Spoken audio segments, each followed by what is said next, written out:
Hello, Potato.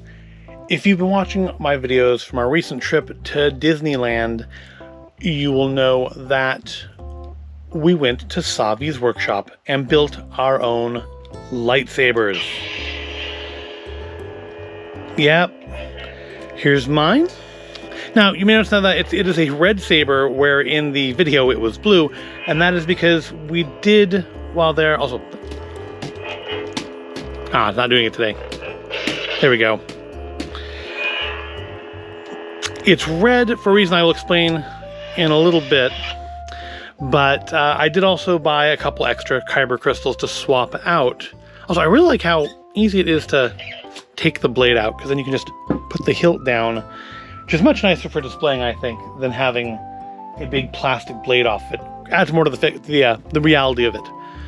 So yep, here is my hilt. I went with the Protection and Defense series of parts. I guess if you bought multiple of these, you could like mix and match even beyond that. I don't know, something maybe to try. Because of course, not only did I get one, but my wife picked one too. She picked Peace and Justice for her saber. Hers still has her blue crystal in it, but she also got a red crystal. And yeah, the reason I picked the Protection and Defense is because she had picked the Peace and Justice, and I wanted us to have two different kinds of sabers. So one, they looked suitably different, and two, so we would get two of the pins from, or at least two different pins from this, because these are probably easily the most expensive pins in our collection. Here is my wife's large, but somewhat similar. Oh, I didn't realize that was actually a sunken in piece. Her Peace and Justice pin. And see anything special on the back? I'm guessing that probably translates to something like Peace and Justice there. Yep, it's got the Galaxy's Edge stamp on it. It's got a Mickey back. That's her pin. And then, of course, I have the Protection and Defense pin. And these are, of course, quite expensive, but part of me wants to go, but when we go back, we will go back, is get sabers from the other two classes just so we can have a full set of the pins, which, yeah, again, the most expensive pin set we own. But I like the look of hers too, and honestly, if she hadn't chosen this, I probably would have. But like I said, we bought extra crystals, and I've already swapped mine out for red, but here is my original crystal in the little red container. I'm also one of the holocrons next time too. I thought those looked really cheap when they first released and were actually on Shop Disney, which is weird since you couldn't buy the crystals to go with them. But I thought they looked really cheap online and in video, but in person, honestly, I was a little more impressed with them. I just can only buy so much, and when it comes to Star Wars, we bought plenty. I also bought a yellow crystal because it seemed appropriate for the Peace and Justice, sorry, not Peace and Justice, for the Protection and Defense series of parts. So why did I buy red? Because I could have chosen red as a color at the actual build, and I didn't because, I don't necessarily want to be associated with the Sith. However, I did end up with a Sith robe. My wife had this idea of using these as Halloween props, which, wouldn't be the first time I've spent a lot of money on a prop reproduction and made a Halloween costume out of it as an excuse to justify why I spent that money. So that's fine, but that's why I bought the red crystal, because I ended up with a Sith robe. It was purchased for my wife. I didn't get one because, frankly, I didn't think the sizes they had would fit me. But yeah, the one she got was massively too large for her, and it does actually fit me. So I do now have a Sith robe. I'm not going to show it in the video because it's going to just be a pile of black cloth, and I mean, that's even less visually appealing than my normal video.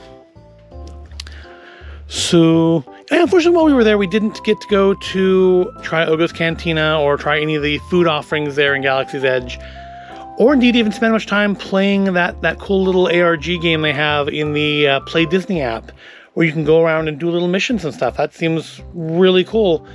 And ideally, we'll be able to plan like a longer trip, maybe next year, where we can have time to really, spend time in Galaxy's Edge, which honestly, so, gonna digress from the haul portion of the video for a moment. I was very, very impressed with Galaxy's Edge. I love how aged it looks. I love, what I especially love, the thing that I noticed that I really like the most, and this is different than like any other land in Disneyland or DCA, and that is the lack of a constant soundtrack. So, you know, you go into Frontierland and there's, you know, Riders in the Sky music playing on a loop. You go into New Orleans Square, there's, you know, New Orleans style jazz music playing, which totally appropriate. You go into Avengers Campus and it's the Avengers theme just playing on a constant loop. And that in particular to me is a little, maybe a little reality breaking, as where Galaxy's Edge, there's not like just, you know, John Williams music playing constantly. There's environmental sounds. So if you sit by an area that has a bunch of hanging pieces of metal, like by Savi's workshop, the sound playing there isn't music, it's the sound of the metal hitting each other. You go into the Droid Factory, there's a big fan on the ceiling. It's just a ceiling fan, but they've even added in a soundtrack of it going voop, voop, voop, voop, voop, voop, voop, voop, voop, voop. So, you know, like sound fans generally make in movies, just, you know, to give you a little more immersion. And I really, the only place that's like really music is when you're at the transition into the land. And I really, and even that's just really just very atmospheric music. It's not like Star Wars soundtrack. And I'm just really like super impressed with the entire thing. The living Loth cat, the things in various vats and jars and containers around the land. It's a really beautifully realized land. I mean, even more so than Avengers Campus. Avengers Campus was good and I enjoyed it. But yeah, Galaxy's Edge really is, I think, one of the best realized lands in the California parks. It's really well done. It could use some more rides, but it is overall really well done. Right, next, let's finish off our pins here, since we already looked at these two pins. I only picked up one other Star Wars pin. I didn't get to go to Oga's Cantina, but I did buy a pin from Oga's Cantina because it has DJ Rex. Yep, Black Spire Outpost, DJ Rex there. Didn't get to see him. I did not buy that $150 DJ Rex speaker because I bought $200 lightsabers. These are the first like really high-end lightsaber hilts that we have. We don't have a collection of like Luke and Vader saber handles and stuff. We just have these. But yeah, we're gonna have to get some sort of a wall mount to put them on. But I really liked this. I actually picked this up the first night in the Downtown Disney video. I picked up in the Outpost out there in Downtown Disney in the old Rainforest Cafe building. But yeah, it's very nice. They had like two others in this series, but I only picked up this one because you have to draw the line somewhere. And as it turns out, that line was on our physically largest thing if you don't count the robe, which again, I'm not showing in the video. But the largest thing is the Dejeric board game with checkers. Yes, now you at home can let the Wookiee win. I think they actually had this on Shop Disney for like a minute when they released a collection of Star Wars Galaxy's Edge stuff, like when that part of the park first opened.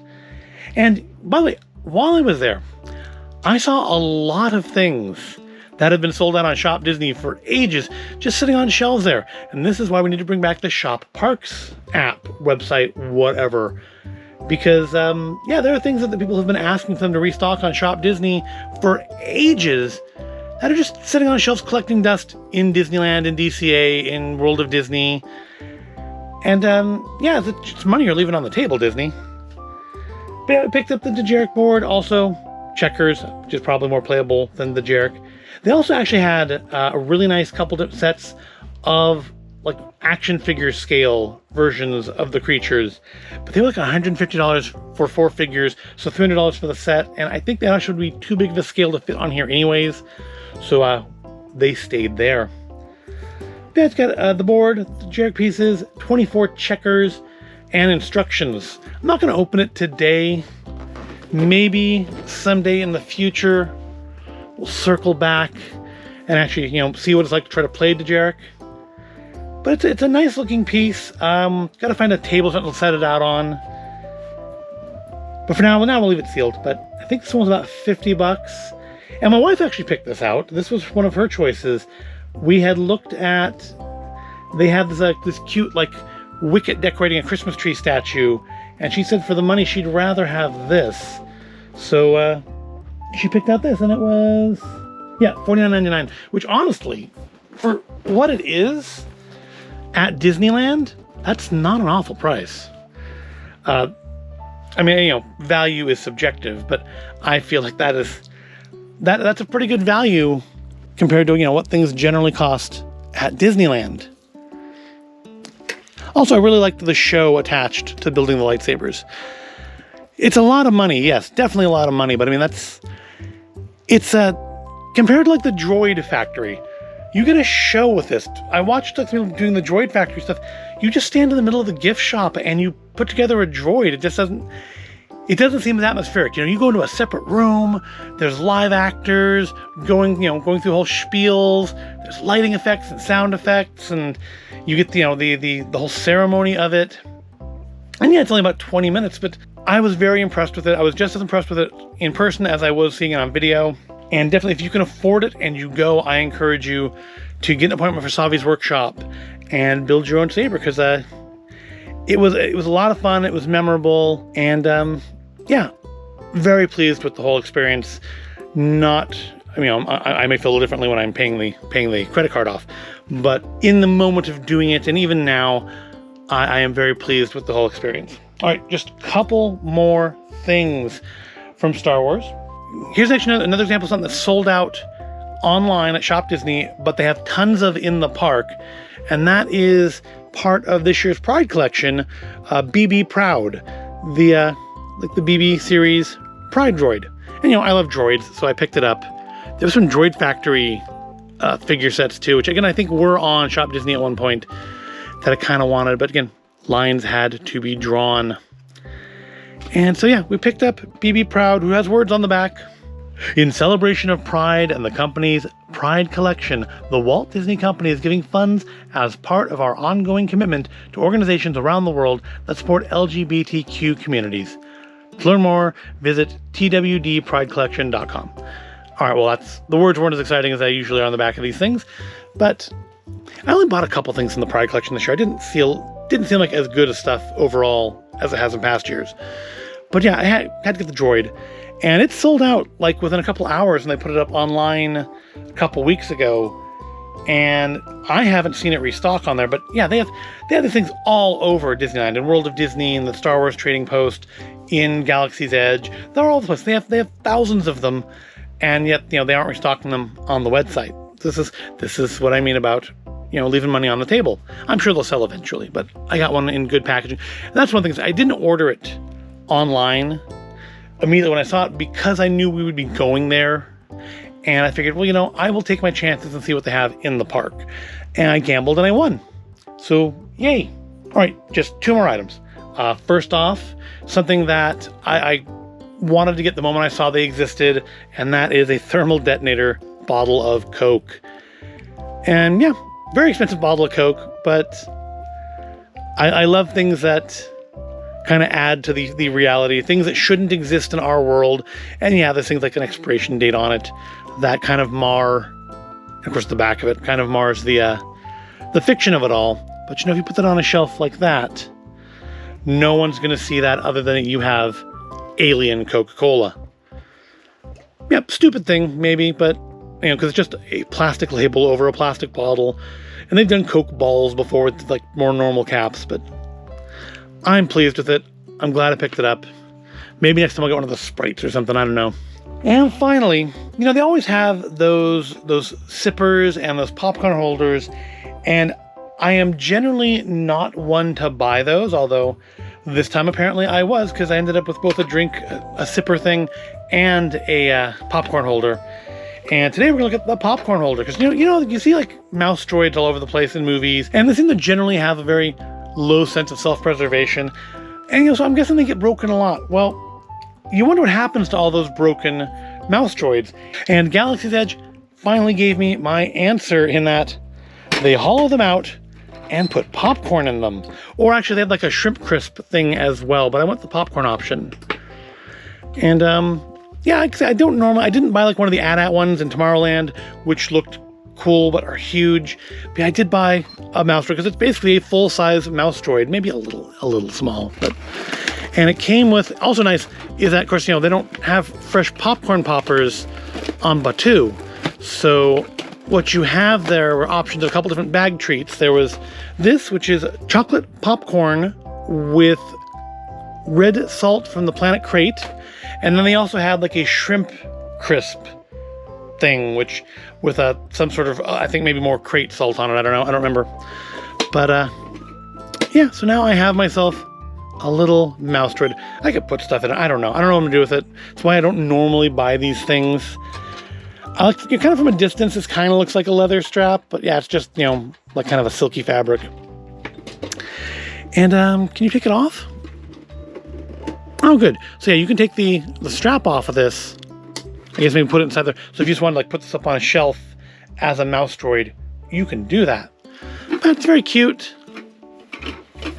What's this? Oh, I guess you can hook them. You can get more than one of them. Okay, I get what they're doing here. You could get multiple of them, hook them together like a train, and like drag them around behind you. That's a cute idea. Not with dishwasher safe, do not microwave, age 8 and up. Been very cute. So, and this will be like the one thing we're actually going to try in this video. I'm not going to open the Coke. It's Coke. We know what Coke tastes like. However, the popcorn we don't. I'm gonna say, it looks a little weird, but I know it's because it's like coated in chocolate and you really can't see the red salt. I hope I'm not confusing that with the shrimp crisp when they have the red crate salt, but I went with chocolate popcorn anyways because it seemed the most interesting. Smells like chocolate and popcorn, not surprising.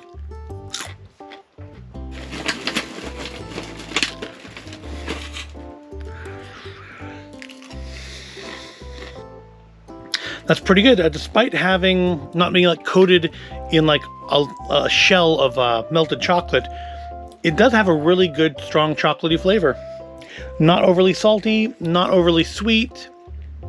Yeah, I think it was a good choice. And something that other people around me will be willing to eat more than they would the shrimp crisps. So, I think it's everything from Star Wars. I mean, there's going to, of course, there's been other haul videos. There'll be other haul videos. So this is neither the beginning nor the end. But I think this is all the Star Wars stuff. If I've missed something, it'll end up in, like, at the end, there'll probably be a kind of a mishmash video of anything that didn't fit in with other videos. But for now, at least, this is the end of our Star Wars haul. Which, quite a lot. I mean, those lightsabers alone are $200 a piece. So quite a lot we did spend on Star Wars. I'm going to say we spent more on Star Wars than we spent on the Haunted Mansion. And that's kind of saying something. Anyways, I know there's not anything terribly new or interesting here. If you've watched other people's Galaxy's Edge videos over the last couple of years, it's just my take on it. And something I wanted to do. Okay, I know it sounded like I was wrapping the video up, and I was, and I am. Because we went over all the stuff that I bought and that my wife bought. But there were a couple more things I felt did deserve some space in this video, and those are things that my father-in-law bought. So aside from myself and my wife getting lightsabers, he also built his own lightsaber. As you can see, he went with the Peace and Justice series as well, just like my wife. He of course went with the same base as hers, but different switch plates and different emitter. This emitter actually fits in the bag they give you with it much better. Her like big flared out one does kind of get stuck in there. And he picked a green crystal. I've left the blade off just because so we could look at the hilt itself. You know what these look like, I'm sure, when they're lit up. Yep, that's his saber. And then he picked up one other thing. One thing that is a little bit more special, I think. A thing that is become, I think, it was already known because of like Clone Wars and stuff, but I think we're a little more popular because of The Mandalorian and the Book of Boba Fett. And that is this. Yes, the one, the only dark saber. Yep. And this actually, of course, you don't build yourself. This is one of those pre-built boxed ones, and it even comes with a little display stand so that you can stand it up ideally anyways, stand it up and display it. Unfortunately, that display stand is... Yeah, there's also just like a button on this instead of a switch. This display stand is actually very light and plasticky, and it does not really handle the weight of the saber super well. But it is a nice piece. Let's see if we can remember how to take the blade off of this. It's a little different than the... so see how it goes. There's that button there. Makes the same sound. Does it make the same sound as the lightsabers when you have no blade in it? Nope, just makes no sound at all. So yeah, there's the hilt of it just on its own, which I wonder if maybe they intended for this to more be just to hold the hilt on its own and not have the blade in it. Because the blade is unique from all the other blades. Of course, you don't use the kyber crystals in here. I imagine you don't use the kyber crystals in any of the other character ones either, because they're the characters are meant to be. But yeah, it's got a nice grip to it. It's a little slight. It's a lot lighter than the Savi's Workshop ones. It's a little slighter, but I think it's a good, pretty screen-accurate rendition of the Darksaber. And with that, we really will wrap this up. Yeah, it was a good time at Savi's Workshop, and it was a good time in Galaxy's Edge, and I'm legitimately very impressed with it compared to even Avengers Campus. But yes, no, for real this time, we're going to wrap the video up. I hope you found it all interesting and entertaining. If you did, go ahead and give us a like, subscribe to the channel. Thank you for watching, and I'll see you in the next video.